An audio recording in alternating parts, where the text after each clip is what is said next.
Esto les va a volar la mente. Este es el supercomputador más rápido creado por científicos, que costó 5,000 crores de rupias. El Capitán, que tiene al menos medio kilómetro de ancho y puede realizar 2 quintillones de cálculos por segundo. Sin embargo, este avanzado computador ya no será el más rápido, porque Google ha creado un nuevo chip que puede hacer más de 1 millón de cálculos más rápido que los supercomputadores más veloces de hoy en día. 1 millón es un número con 30 ceros después. Para realizar esos cálculos, los supercomputadores más potentes de hoy necesitarían más de 500 billones de años. Este nuevo chip cuántico de Google puede hacer esos cálculos en solo 5 minutos. Se trata del nuevo chip cuántico de Google, llamado Willow, que marca el comienzo de una nueva era cuántica. Las computadoras cuánticas son el comodín. Podrían cambiar las reglas del juego. Podrían transformar todo el panorama de la inteligencia artificial. El chip Willow de Google no se considera solo otro avance tecnológico, sino una evolución. En menos de 5 minutos, el chip puede resolver un problema que le tomaría a los computadores más potentes de hoy 10 septillones de años. Hasta ahora, nuestras computadoras actuales han podido duplicar su capacidad de procesamiento en 3 a 4 años. Pero con la llegada de estos chips cuánticos, todo el juego cambiará. Ya sea para cálculos complejos que revelen los misterios del universo, la vida extraterrestre en otros planetas, la tecnología para viajar a la velocidad de la luz, la creación de agujeros de gusano, la capacidad de comprender los vastos misterios del cuerpo humano y erradicar las enfermedades para siempre. Toda esta investigación apenas comienza con el uso de las computadoras cuánticas. La esperanza de vida humana aumentará significativamente, pudiendo llegar hasta los 200 años. Incluso podríamos cargar nuestra conciencia en un chip o un robot, lo que potencialmente nos haría inmortales. Estas tecnologías ya no serán solo ciencia ficción, sino que realmente serán posibles gracias a computadoras cuánticas avanzadas. Pero antes de que todo esto sea posible, aún hay un gran problema que preocupa a los científicos e ingenieros: lograr que estas computadoras cuánticas funcionen plenamente como lo hacen hoy las computadoras normales. Para resolver este problema complicado, no solo Google, sino también grandes empresas como Microsoft, Amazon, IBM, Intel, entre otras, están teniendo dificultades. Todas ellas participan en esta carrera. Pero ¿hizo Google algo nuevo que dejó atrás a todas estas compañías? También es interesante ver que la Quantum Computer de Google está diseñado de manera similar al de IonQ, que también es una empresa con sede en Estados Unidos. Su Quantum Computer se ve así. Mientras tanto, el Quantum Computer de una empresa canadiense llamada Xanadu se ve diferente a todos estos. Entonces, si todas estas computadoras funcionan con principios y procesos similares, ¿por qué se ven tan distintas? ¿Cuáles son las diferencias y similitudes tecnológicas entre ellos? Y hablando de Google, ¿qué hará Google con este nuevo chip cuántico? Vamos a entenderlo en este video especial de tecnología, donde aprenderás desde un nivel básico qué es exactamente una computadora. Primero, veremos cómo las computadoras han evolucionado durante más de 2000 años hasta llegar a las computadoras cuánticas de hoy en día y cómo el sector tecnológico ha evolucionado y revolucionado. ¿En qué se diferencia una computadora cuántica de una computadora clásica? ¿Cómo realiza cálculos basados en principios cuánticos? ¿Por qué es tan poderosa esta misteriosa máquina? ¿Y cuáles son los problemas que aún enfrentan los científicos para que este invento avanzado llegue a nuestros hogares? En el año 1900, unos buzos griegos estaban explorando cerca de la isla de Anticitera y encontraron un barco hundido en el fondo del mar. Este naufragio de más de 2000 años era un hallazgo lleno de maravillas y misterios. Este descubrimiento fue hecho hace 2000 años en un barco hundido lleno de tesoros y misterios. Entre los descubrimientos había otro tesoro oculto. Era algo que desconcertó a los científicos durante décadas. El hallazgo incluía un artefacto muy antiguo que lucía algo así y parecía ser de una era de más de 2000 años atrás. Después de 50 años de investigación, un científico llamado Derek Price lo examinó utilizando rayos X para descubrir qué había en su interior. Se sorprendió al ver que no era un dispositivo común, sino un aparato único que tenía al menos 37 engranajes entrelazados, hechos de bronce y otros metales. Eran más pequeños que 1 milímetro. Funcionaba con tantas coordenadas que era casi imposible lograrlo con la tecnología de hace 2000 años. Era un dispositivo astronómico que calculaba eclipses solares y lunares, las fases de la luna, las posiciones de los planetas y las estrellas. Predecía sus posiciones en el futuro y cuándo ocurrirían varios eventos. A este dispositivo único se le dio el nombre de el mecanismo de Antikythera, la computadora más antigua que existió en la Tierra. Ahora piensa, ¿por qué se le llamó computador? ¿Acaso las computadoras se veían así? Entonces, ¿cómo se convirtió este aparato en un computador? Y si es así, ¿por qué llamamos computadoras a los dispositivos electrónicos de hoy, como televisores, microondas, calentadores de agua y purificadores? Bueno, para entenderlo primero hay que saber el A, B, C de qué es realmente una computadora. En términos simples, una computadora es cualquier dispositivo que calcula o computa y predice un resultado correcto. De esta manera, incluso una simple calculadora es una computadora. El mecanismo de Antikythera también codificaba los movimientos de los cuerpos celestes en movimientos de engranajes utilizando números matemáticos. Así como hoy en día las computadoras modernas codifican los principios de TI y electrónica en operaciones a través de algoritmos, de manera similar, las primeras computadoras no nacieron en circuitos electrónicos, sino en circuitos mecánicos. De forma similar a cómo las computadoras modernas codifican principios de informática y electrónica en operaciones mediante algoritmos. Las primeras computadoras codificaban principios en circuitos mecánicos en lugar de electrónicos. Según muchos científicos, una tecnología tan avanzada como el mecanismo de Antikythera no apareció de nuevo durante muchos siglos. Luego llegó un gran hito en la historia de las computadoras. En el año 1642, un joven matemático francés de 19 años creó un prototipo de las calculadoras y computadoras modernas, que también funcionaba mecánicamente. Utilizaba engranajes y manivelas que giraban discos para mostrar las respuestas correspondientes a los números ingresados. Esta antigua calculadora se llamó Pascalina y el genio detrás de ella no fue otro que Blaise Pascal. Se inspiró mucho en el diseño de calculadora de Leonardo da Vinci y lo mejoró para convertirlo en realidad. La Pascalina era un aparato muy grande a diferencia de las calculadoras modernas y solo podía realizar sumas y restas, no multiplicaciones ni divisiones. Pero este modelo inspiró enormemente al brillante científico alemán Gottfried Leibniz. Él mejoró la Pascalina para crear su propio modelo, al que llamó Step-Reckoner, que podía realizar 4 funciones matemáticas importantes: suma, resta, multiplicación y división. Ahora, este calculador era bastante avanzado para su tiempo, pero aún no podía realizar muchos de los cálculos matemáticos importantes, como por ejemplo resolver ecuaciones polinómicas. Esas que recuerdas de tus clases de álgebra, donde f(x) es una función polinómica y necesitamos encontrar su resultado. ¿Podía alguna calculadora de esa época resolver tales ecuaciones? Además, calcular valores logarítmicos y trigonométricos también era imposible para las calculadoras de aquel tiempo. Y como sabes, en el siglo XIX, los británicos se convirtieron en exploradores y colonizadores. Por lo tanto, en navegación a vela, incluso en ingeniería y banca, ahora era muy necesario poder realizar cálculos avanzados y rápidos. En ese contexto, las tablas matemáticas impresas se volvieron esenciales.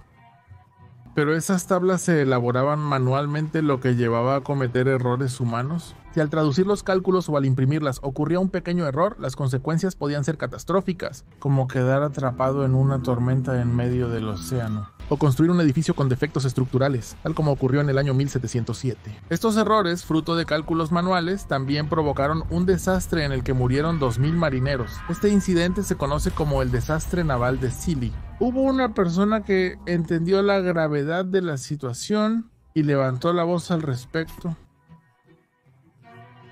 Esa persona no fue otra que Charles Babbage, el padre de las computadoras modernas, quien escribió importantes reflexiones sobre el problema. Babbage estaba obsesionado con las matemáticas desde muy joven, ya fueran tablas o cálculos. Tanto fue así que incluso calculó cuántos pasos caminaría una persona en toda su vida. Por este motivo, muchos lo consideraban un excéntrico, ya que solía trabajar en ideas poco convencionales para su tiempo. Babbage investigó temas que en aquel entonces no parecían tener valor práctico, como la tecnología de las computadoras y teorías avanzadas que hoy entendemos.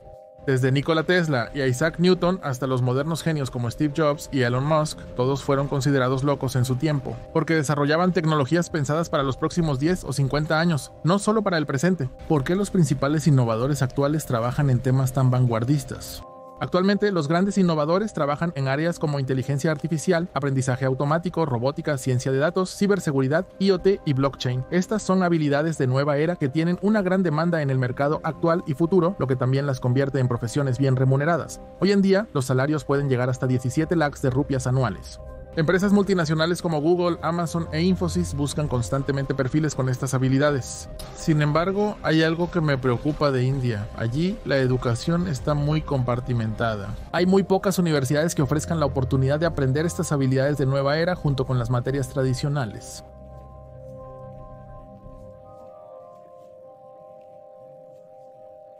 Pero la Lovely Professional University en Punjab ha revolucionado por completo la educación para sus estudiantes. Ha diseñado un sistema único en el que han integrado sin problemas todas estas habilidades orientadas al futuro en el plan de estudios, preparando a los estudiantes para los desafíos del mundo moderno desde el principio. Por supuesto, un papel fundamental lo desempeña la experiencia práctica. Lovely Professional University ofrece programas integrados con experiencia laboral para cerrar esta brecha. Los estudiantes pueden participar desde el segundo semestre en pasantías o proyectos en vivo con grandes empresas globales como Quantified, Calvium y Google Cloud, para que no solo obtengan un título, sino que también tengan una idea del mundo real a nivel de industria después de graduarse.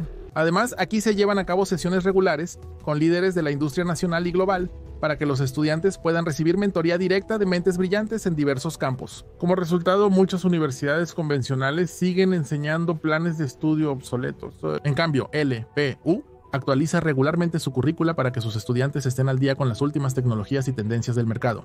También organiza hackatones y desafíos de programación a nivel nacional e internacional, permitiendo que los estudiantes muestren su talento a nivel global. Además, pueden obtener certificados reconocidos internacionalmente al trabajar en varios proyectos evaluados por la industria. Algo que me pareció realmente único es su ambiente extremadamente favorable para startups, donde los estudiantes reciben financiamiento inicial de hasta varios lakhs de rupias para convertir sus ideas en negocios exitosos, dándoles un gran impulso en sus carreras. Si quieres aprender habilidades tecnológicas emergentes que tienen una gran demanda en el mercado actual, considera explorar la Lovely Professional University. En el campus de la Universidad Lovely Professional, más de 2,000 empresas, incluyendo Google, Microsoft, Amazon y Samsung, participan en la jornada de colocación laboral.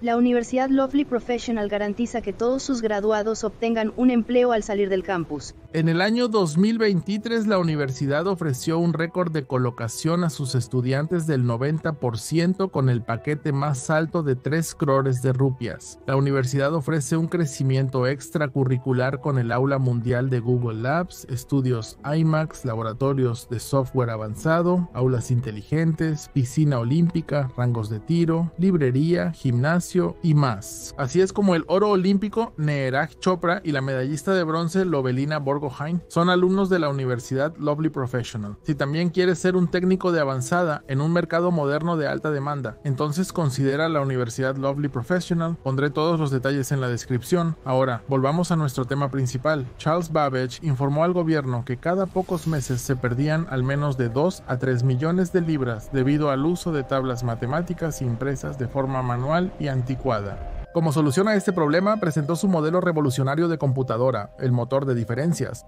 que más tarde se convirtió en la inspiración para la informática moderna. El motor de diferencias fue el primer modelo de computadora capaz de resolver ecuaciones polinómicas con facilidad y de imprimir sus valores en tiempo real. Además, podía calcular valores logarítmicos y trigonométricos. Aunque podía realizar cálculos matemáticos complejos, no era programable como las computadoras actuales. Es decir, esta máquina ofrecía respuestas inmediatas al ingresar números, pero no podía aprender nuevos conocimientos o lenguajes mediante códigos, por lo que no podía procesar datos de manera diferente ni resolver nuevos tipos de problemas. Hoy en día no podemos imaginar computadoras sin capacidad de programación. Esa misma idea dio lugar al diseño más sofisticado de esa época, el motor analítico, el primer concepto de computadora programable del mundo. La idea era tan adelantada a su tiempo que nunca se construyó por falta de financiamiento.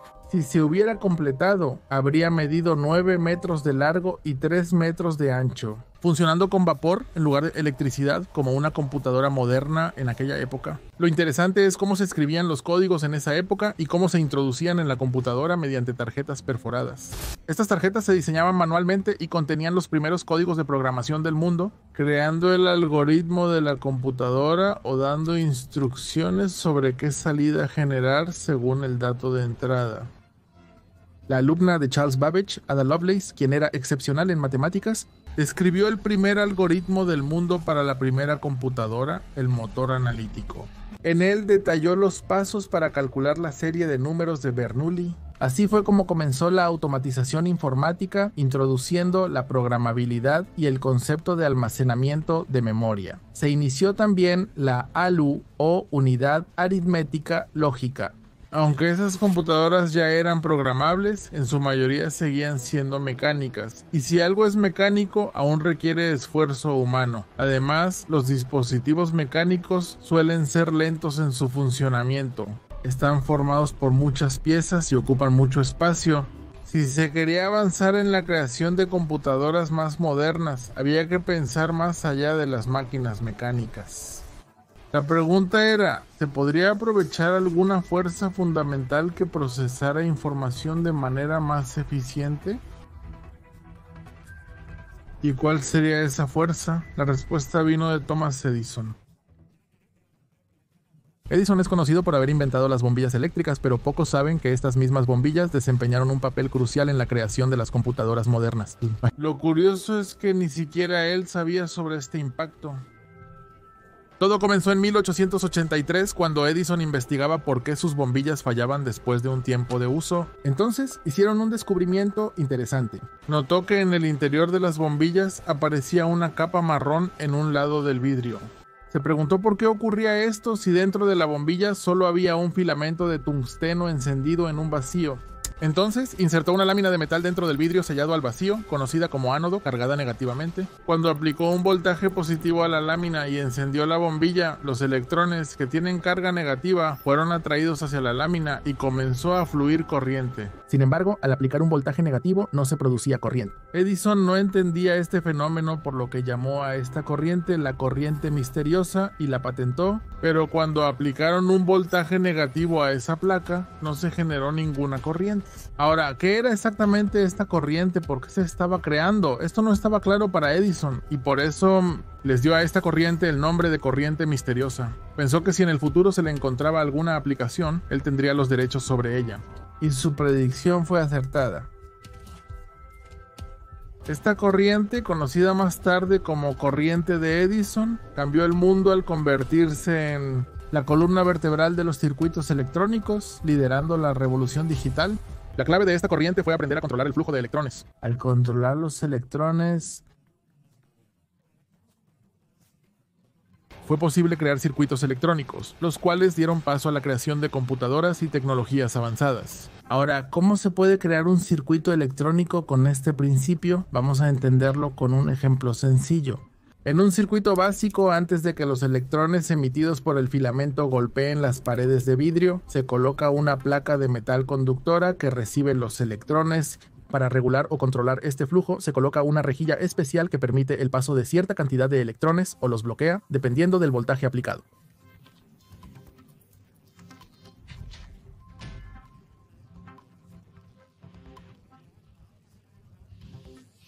Bueno, al aplicar voltaje, como vimos antes, el voltaje positivo atraerá a los electrones y los acelerará, mientras que el voltaje negativo los ralentizará o los detendrá, dependiendo de cuánto voltaje se aplique. Este sencillo circuito se llama tubo de vacío. Y aquí viene la sorpresa. Las primeras computadoras electrónicas grandes funcionaban como bombillas. Eran tan grandes como una habitación, como la ENIAC, computadora e integrador numérico electrónico.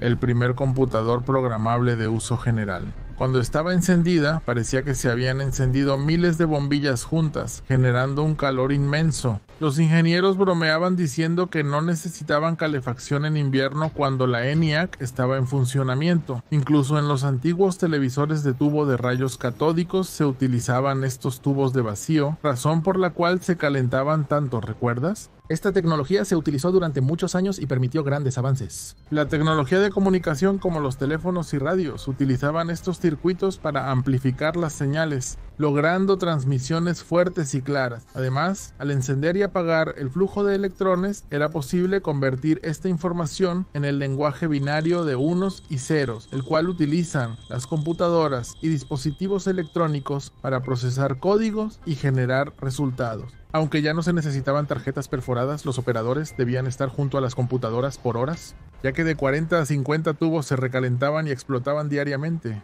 Por eso, los científicos comenzaron a cuestionarse la viabilidad de las grandes computadoras, ya que consumían muchos recursos, energía y producían demasiado calor, generando más errores.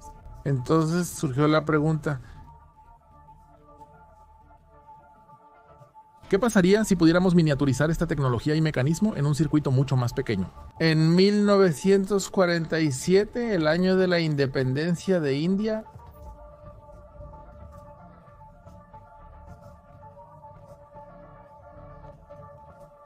tres brillantes científicos británicos, John Bardeen, Walter Brattain y William Shockley, realizaron un experimento muy exitoso en los laboratorios Bell.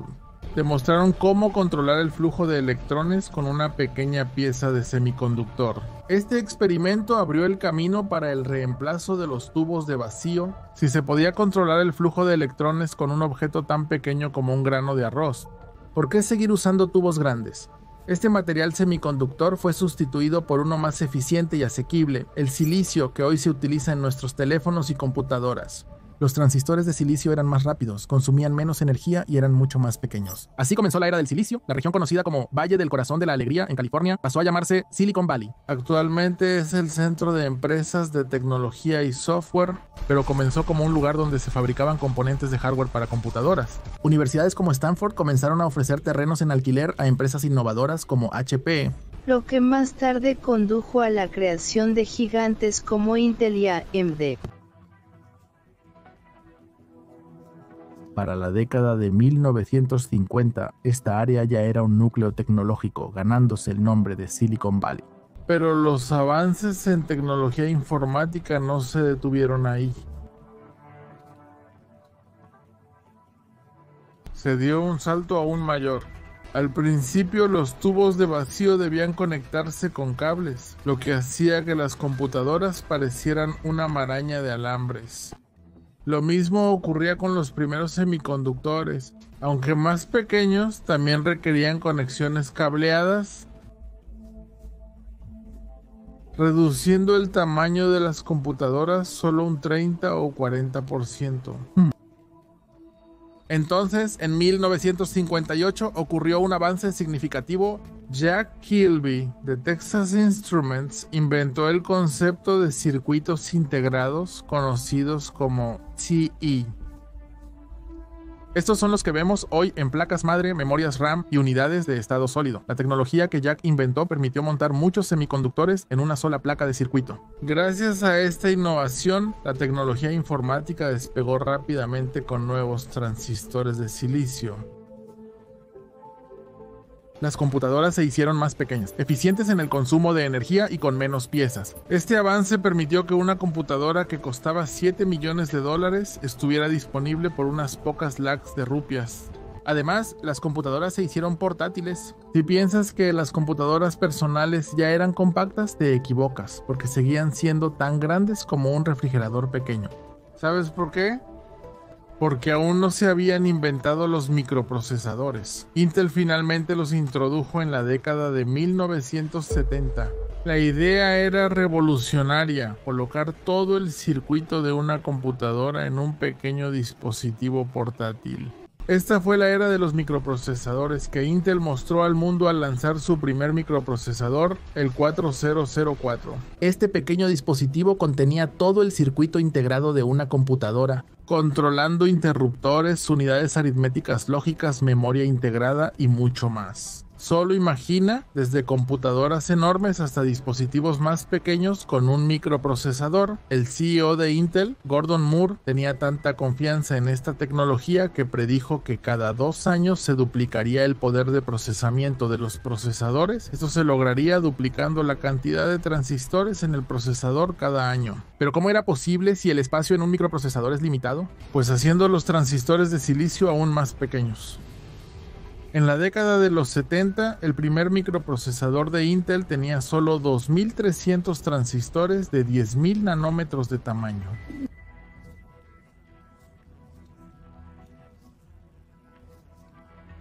Para comparar, los procesadores Intel más modernos tienen más de 1.500 millones de transistores y su tamaño se ha reducido a solo 3 nanómetros. 3 nanómetros, lo cual es tan delgado como 20 átomos.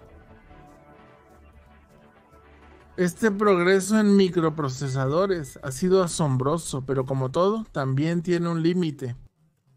Parece que la era de los microprocesadores está llegando a su fin, porque no se pueden hacer transistores infinitamente pequeños.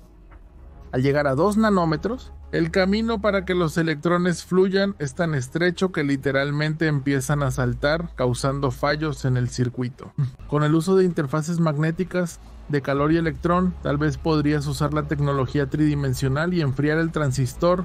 Aunque se puede intentar comprimir los transistores usando tecnología 3D, llegará un punto en que no será práctico ni escalable. Por eso la tecnología no podrá crecer exponencialmente como en los últimos años. La ley de Moore, que solía duplicar la potencia en 2 años, ahora lo hace en 4.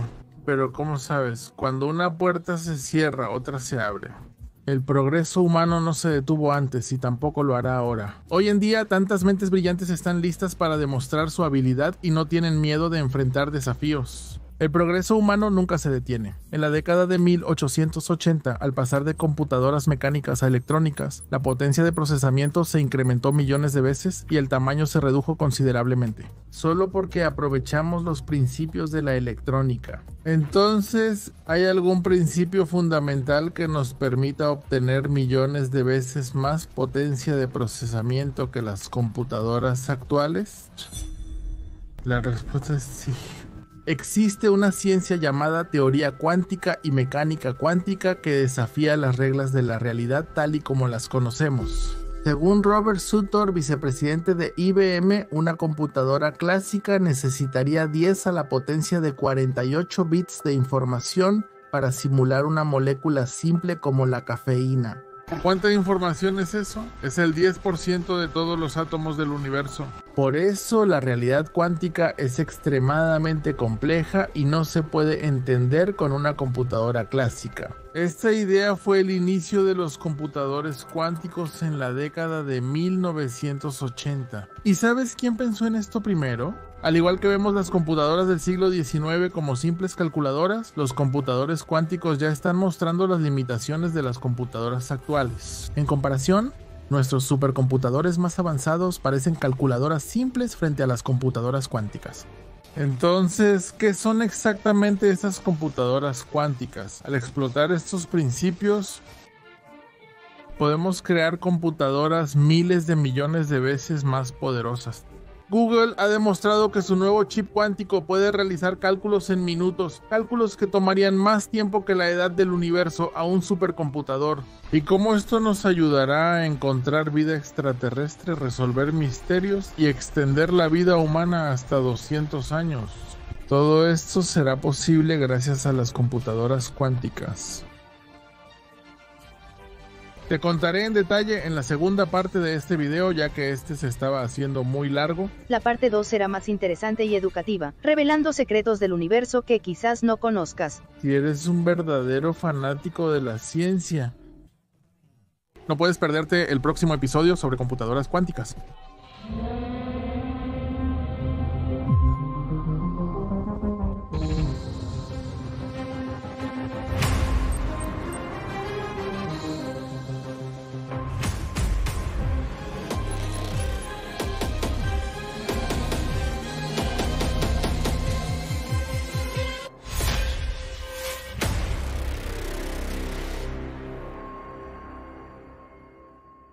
Estará disponible en una semana.